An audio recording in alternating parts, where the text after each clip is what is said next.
सुबह ठीक 9:30 बजे का समय था और बेंगलुरु के एक विशाल ऑफिस के सामने लग्जरी कारों की कतार खड़ी थी।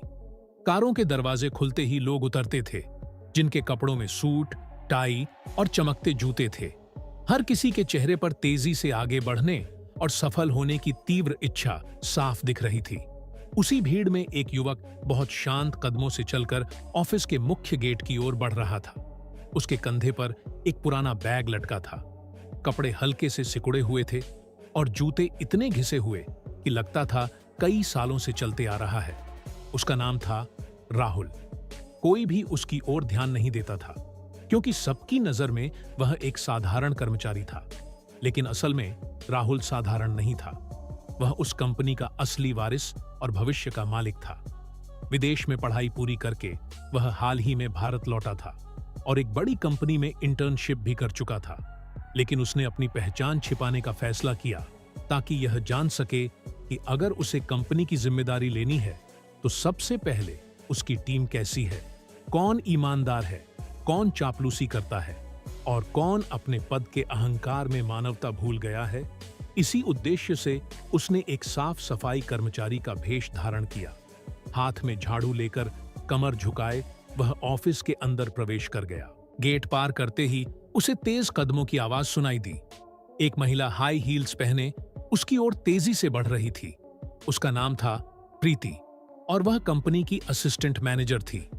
वह कठोर स्वभाव वाली और अपने अधीनस्थ कर्मचारियों पर सख्ती करने के लिए जानी जाती थी। राहुल को देखते ही प्रीति की आंखें सिकुड़ गईं। उसने ऊपर से नीचे तक उसे नजरों से परखा और कठोर स्वर में बोली, "यहां क्यों खड़े हो? अभी सब साफ करो। ये तुम्हारा खड़ा रहने की जगह नहीं है।" राहुल ने सिर झुका लिया और एक पल के लिए उसके सीने में हल्का दर्द महसूस हुआ, लेकिन उसने चेहरे पर शांति बनाए रखी। वह चुपचाप झाड़ू उठाकर एक कोने में हट गया। यह अपमान सहना उसके लिए आसान नहीं था, लेकिन वह जानता था कि उसका असली मकसद कुछ और है। यह कोई खेल नहीं, बल्कि एक बड़ा इम्तिहान था जिसमें सफल होना उसके लिए जरूरी था। जाने से पहले प्रीति ने व्यंग्य से कहा, "हाँ, यहां पुराने साफ सफाई कर्मचारी की तरह आलसी मत दिखना, नहीं तो ज्यादा दिन टिक नहीं पाओगे।"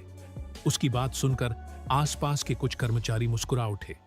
कुछ चुपके से हंसे और कुछ अपनी फाइल से मुंह छिपाकर चले गए। किसी ने भी यह नहीं सोचा कि जिसे वे साधारण साफ सफाई कर्मचारी समझ रहे हैं, कल वही उनके भाग्य का फैसला करेगा।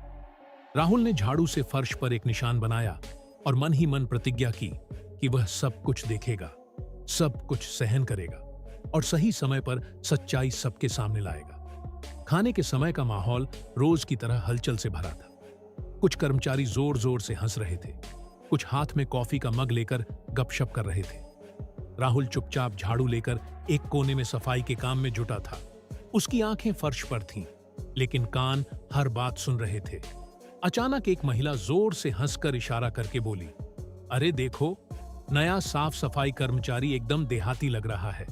लगता है जिंदगी में पहली बार किसी बड़े ऑफिस में आया है।" उसके पास बैठी एक और लड़की तुरंत बोली, "हाँ, लगता है लिफ्ट का बटन दबाना भी नहीं जानता।" उनके साथ बैठे एक और कर्मचारी ने और अपमान जोड़ते हुए कहा, "कल फिर से हमारे साथ कैंटीन में खाना मांगने ना आना।" सबकी हंसी एक साथ गूंज उठी। माहौल में घृणा और अहंकार की गंध फैल गई, लेकिन राहुल ने सिर नहीं उठाया। उसके होठों पर एक हल्की मुस्कान थी।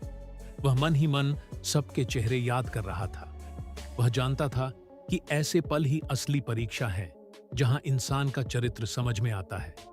वह सबके असली रूप को मन में उतार रहा था। कुछ देर बाद सब अपनी हंसी और कॉफी का मग खत्म करके खाने के कमरे से चले गए। राहुल अभी भी सफाई के काम में लगा था। उसके अंदर कहीं गुस्से की चिंगारी जल रही थी, लेकिन उसने अपने मन को शांत किया। वह जानता था कि अगर वह भावुक हो गया तो उसकी पूरी योजना बर्बाद हो जाएगी। उसे धैर्य और समझदारी से आगे बढ़ना होगा। सायंकाल ढल रहा था। ऑफिस के बाहर एक चमकदार लग्जरी कार रुकी। राहुल ने दूर से देखा कि प्रीति फोन पर बात करते हुए कार में सवार हो रही थी। उसके चेहरे पर अहंकार और दिखावे की झलक साफ थी। उसकी फोन पर कही बात राहुल के कानों तक पहुंची। "हाँ हनी, आज रात मुझे किसी 5 स्टार रेस्टोरेंट में ले जाओ। किसी सस्ते कैफे में मैं नहीं जा सकती। राहुल ने एक पल के लिए उस दृश्य को ध्यान से देखा, फिर आंखें नीचे कर ली। उसके मन में एक ही विचार आया कि यह अहंकार ज्यादा दिन नहीं चलेगा। सत्ता और पद हमेशा इंसान को नहीं बचा सकते। एक दिन सच्चाई सबके सामने आएगी। राहुल शांत कदमों से ऑफिस से बाहर निकल गया। सायंकाल की ठंडी हवा उसके थके शरीर को छू गई, लेकिन उसकी आंखों में एक दृढ़ संकल्प की चमक थी। यह एक लंबे खेल की शुरुआत थी, जहां हर झूठ, हर अहंकार और हर अन्याय का पर्दाफाश होना था। फर्श अभी भी गीला था। अचानक प्रीति की कठोर आवाज गूंजी, यह सफाई तुमने की है क्या? फर्श अभी भी गीला है। अगर कोई फिसलकर गिर गया तो क्या तुम्हारी बुद्धि में कुछ नहीं? राहुल ने सिर झुका लिया और चुपचाप फिर से फर्श साफ करने लगा। आसपास खड़े कुछ कर्मचारी एक दूसरे की ओर देखने लगे। किसी के मन में शायद थोड़ी सहानुभूति आई, लेकिन किसी ने मुंह खोलने की हिम्मत नहीं की। उन्हें पता था कि प्रीति के सामने बोलना मतलब अपनी मुसीबत बुलाना है। सब ने आंखें हटाकर अपने काम में लग गए। इन दिनों राहुल की मुलाकात हुई एक पुराने साफ सफाई कर्मचारी विजय से। विजय कई सालों से कंपनी में काम कर रहा था। वह एक साधारण और सीधा इंसान था, कम बोलता था, लेकिन उसका मन बहुत साफ था। वह हमेशा कड़ी मेहनत करता था और किसी से झगड़ा नहीं करता था। कर्मचारी अक्सर उसका मजाक उड़ाते थे। कोई उसे बूढ़ा साफ सफाई कर्मचारी कहता, कोई उसके कपड़ों पर तंज कसता, लेकिन विजय कभी कुछ मन में नहीं रखता था। राहुल ने विजय में एक अलग तरह की चमक देखी। वह उसके साथ काम करते हुए पूछा, भाई, आप इतने सालों से यहां हैं, लोग जब इस तरह अपमान करते हैं तो आपको बुरा नहीं लगता? विजय हंसकर बोला, सम्मान ऊपर से मिलता है। जो आज हंस रहे हैं कल भूल जाएंगे, लेकिन अगर हम अपना काम ईमानदारी से करें तो मन शांत रहता है। ये शब्द राहुल के मन को छू गए। उसने महसूस किया कि यह इंसान शारीरिक रूप से कमजोर दिखता हो, लेकिन असल में सबसे मजबूत है। खाने के समय विजय अक्सर अपनी रोटी बांट देता था। एक दिन उसने राहुल को आधी रोटी देकर कहा, ले बेटा, तुम भी खा लो, मैं तो अकेला हूं, मेरा चल जाता है। तुम जवान हो, तुम्हें ज्यादा ताकत चाहिए। राहुल की आंखों में हल्का पानी आ गया। उसने मन ही मन सोचा कि अगर कंपनी में किसी को सबसे पहले न्याय मिलना चाहिए तो वह विजय है। वह विजय के चरित्र की मजबूती और मन की कोमलता का कायल हो गया। उसी पल राहुल ने अपने आप से वादा किया कि वह एक दिन न सिर्फ विजय बल्कि हर उस इंसान के हक को लौटाएगा जिसे यहां सालों से दबाया गया है। लेकिन वह जानता था कि अभी वक्त नहीं आया। उसे और बहुत कुछ सहना होगा और सही मौके की प्रतीक्षा करनी होगी। दिन बीतते गए और राहुल ऑफिस के हर कोने में होने वाली घटनाओं को बारीकी से देखने लगा। एक दिन दोपहर को खबर आई कि कंपनी के कोऑपरेटिव सोसाइटी के कमरे से कुछ पैसे चोरी हो गए हैं। खबर फैलते ही ऑफिस में हड़कंप मच गया। सभी अपनी डेस्क छोड़कर उठ गए और चर्चा करने लगे। कोई कहता था शायद कागजों में गलती हो गई, कोई कहता था यह जरूर किसी अंदरूनी कर्मचारी का काम है। अभी शोर शराबा चल रहा था कि तभी प्रीति तेज कदमों से हॉल में दाखिल हुई। उसके हाथ में कुछ कागज थे और चेहरे पर गुस्से की लाली थी। उसने सबके सामने जोर से कहा, मुझे पता है पैसे किसने चुराए। यह काम किसी और का नहीं बल्कि विजय का है। विजय, जो उस वक्त पानी का गैलन लेकर कमरे में आया था, हैरानी से प्रीति की ओर देखा। उसकी आवाज कांप उठी, मैडम, मैंने कुछ नहीं किया, मैं तो सिर्फ पानी रखने आया था, पैसे के बॉक्स को हाथ भी नहीं लगाया। लेकिन प्रीति ने उसकी बात नहीं सुनी और सबके सामने उसे कठोर भाषा में फटकार लगाई। बोली, बंद करो, तुम जैसे लोग ही कंपनी की बदनामी का कारण बनते हो, तुम्हें तो यहां से निकाल देना चाहिए। आसपास खड़े कर्मचारी चुप थे। किसी ने हिम्मत नहीं की कि विजय के पक्ष में एक शब्द बोले। सब जानते थे कि प्रीति का बड़े अधिकारियों से अच्छा रिश्ता है और उसके साथ उलझना मतलब अपनी नौकरी को खतरे में डालना है। मानव संसाधन विभाग HR को तुरंत सूचित किया गया और उन्होंने विजय को सख्त चेतावनी दी। विजय का चेहरा फीका पड़ गया। वह चुपचाप सिर झुकाए कमरे से बाहर चला गया। राहुल ने दूर से यह दृश्य देखा। उसका मन टूट गया। वह जानता था कि विजय निर्दोष है, लेकिन सबने सिर्फ आंखें फेर लीं। रात को जब ऑफिस खाली हो गया राहुल चुपचाप सिक्योरिटी रूम में गया। वहां कंप्यूटर पर जाकर उसने कमरे के कैमरे की रिकॉर्डिंग खोली। स्क्रीन पर साफ दिखा कि विजय कमरे में आया, गैलन रखा और तुरंत चला गया। उसने पैसे के बॉक्स को छुआ तक नहीं। यह देखकर राहुल ने राहत की सांस ली, लेकिन साथ ही उसके मन में गुस्से की आग भड़क उठी। उसने तुरंत वीडियो को कॉपी करके अपने पास रख लिया और खुद से कहा, वक्त बदल रहा है, यह अन्याय ज्यादा दिन नहीं चलेगा। यह रात राहुल के लिए बहुत महत्वपूर्ण थी। उसने तय किया कि वह अब सिर्फ दर्शक नहीं बनेगा, बल्कि बहुत जल्द इस व्यवस्था को तोड़ देगा। अगले दिन सुबह ऑफिस में एक अलग तरह की शांति थी। सब जानते थे कि कुछ बड़ा होने वाला है। ठीक उसी समय ऑफिस के मुख्य गेट पर एक काली लग्जरी कार आकर रुकी। कार से एक स्मार्ट युवक उतरा। उसके कपड़ों में चमकता सूट था, आंखों पर स्टाइलिश सनग्लास और चेहरे पर एक अनोखी दृढ़ता थी। सब हैरान होकर देखने लगे, क्योंकि यह युवक कोई और नहीं बल्कि राहुल था। लेकिन अब वह अपने असली रूप में था। ऑफिस के गेट पर खड़े गार्ड और अन्य कर्मचारी हैरानी से देखते रह गए।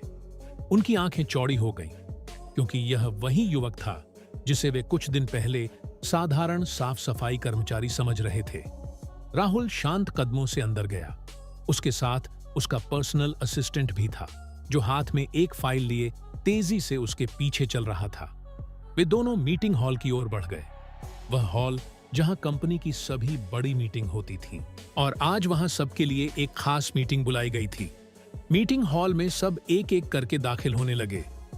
प्रीति एक बड़ी मुस्कान के साथ राहुल का स्वागत करने के लिए आगे बढ़ी, लेकिन वह अभी भी राहुल को नहीं पहचान पाई। उसने सोचा कि शायद यह कोई बड़ा निवेशक या विदेशी मेहमान है। प्रीति बोली, सर, मेरा नाम प्रीति है, मैं असिस्टेंट मैनेजर हूं, आपको इस कंपनी में स्वागत है। राहुल ने उसकी ओर देखकर हल्की मुस्कान दी। वह मुस्कान प्रीति के लिए अपरिचित थी, लेकिन उसमें एक मौन व्यंग्य था। राहुल ने शांत स्वर में कहा, धन्यवाद प्रीति, लेकिन तुम्हें अपनी पहचान बताने की जरूरत नहीं, मैं सब जानता हूं। प्रीति हैरान होकर देखती रह गई। उसी पल राहुल ने अपने असिस्टेंट को इशारा करके कहा, अब मीटिंग शुरू करें। सभागार की शुरुआत में राहुल ने एक बड़ा स्क्रीन ऑन किया। स्क्रीन पर वह सीसीटीवी फुटेज चलने लगा, जिसमें विजय पर झूठा चोरी का आरोप लगाया गया था। सब हैरान होकर देखते रहे कि प्रीति ने कैसे एक निहत्थे इंसान को सबके सामने अपमानित किया। फुटेज में साफ दिखा कि विजय सिर्फ पानी का गैलन रखकर चला गया था और उसने पैसे के बॉक्स को छुआ तक नहीं। वीडियो खत्म होने पर हॉल में सन्नाटा छा गया। राहुल ने गंभीर स्वर में सबको संबोधित किया, पिछले कुछ दिनों से मैं यहां था, सिर्फ एक साधारण इंसान के रूप में नहीं, बल्कि इस संस्थान के भविष्य के रूप में मैं देखना चाहता था कि मेरी इस फैमिली में कौन ईमानदार है और कौन सिर्फ सत्ता के पीछे भाग रहा है। मैंने देखा कि यहाँ कुछ लोग अपने अहंकार और झूठे घमंड की वजह से दूसरों को कितना नीचा दिखा सकते हैं। देखा कि कैसे एक ईमानदार और मेहनती इंसान पर आरोप लगाया गया। प्रीति का चेहरा सफेद पड़ गया। वह डर से कांप रही थी। वह राहुल की ओर देखकर कुछ नहीं बोल पाई। राहुल ने फिर विजय को बुलाया। विजय अभी भी डरते डरते सभागार में आया। उसके पुराने कपड़े और चेहरे पर वही पुराना डर था। राहुल मुस्कुराते हुए उसके पास गया और बोला, भाई विजय, आज से आप इस कंपनी के लॉजिस्टिक कोऑर्डिनेटर हैं।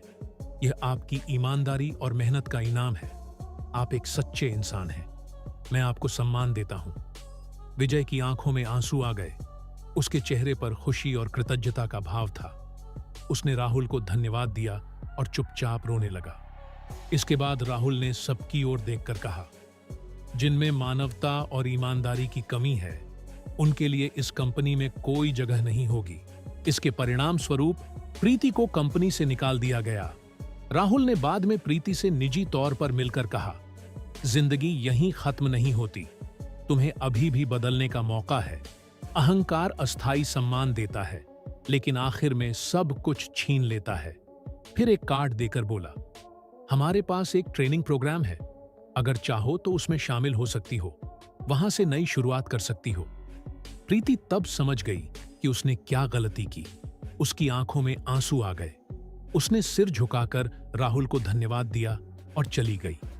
अगले दिन से सब कुछ बदल गया। कर्मचारी कंधे से कंधा मिलाकर काम करने लगे।